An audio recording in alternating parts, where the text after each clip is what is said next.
A map of Ani. Ooh, there's a lot to see. We're going to be here for about 2.5 hours. Ani is one of the most important Silk Road cities of the Middle Ages. Shall we start? I mean, this is between 1878 and 1917. Nikolai Marr has done some excavations here. He was a Russian archaeologist. But on the way back, after 1917, when they are going back, for sure they took some things with themselves, like 3 lions here were brought, and the gold-plated gate of İshak Pasha Palace, probably we visit this evening, somewhere. is in Hermitage Museum Really? in St. Petersburg. There's the famous Armenian ruined church of Ani that you see in all the postcards, all the posters. If you look at the scope of the walls and this entire deserted area, over 100,000 people once lived in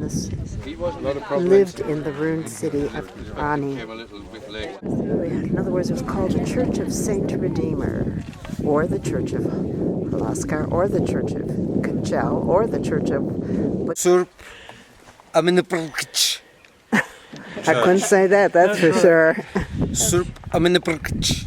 That's really helpful. Yes, repeat it 3 times quickly. Surp means Aya, saint, or more in Armenian. Yeah. Aminapurkich is the word for this church.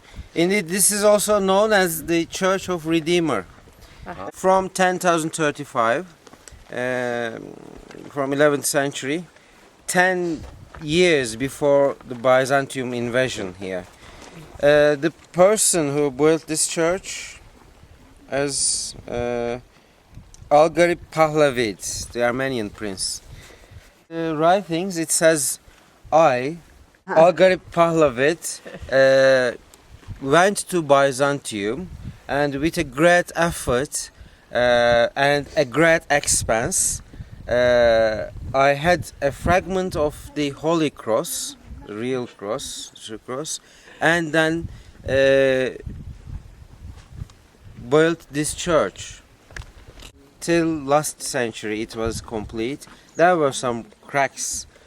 The cracks perhaps because of the quarries at the other side, at the Armenian side. Now luckily they are not using explosives, but previously they were using explosives because Ani was the Armenian capital these in those days. explosive, unfortunately. This young gentleman here in the white shirt is Armenian, and he's telling us that Oz is lying. There's still tremendous animosity between the Armenians and the Turks, as I'm sure you well know.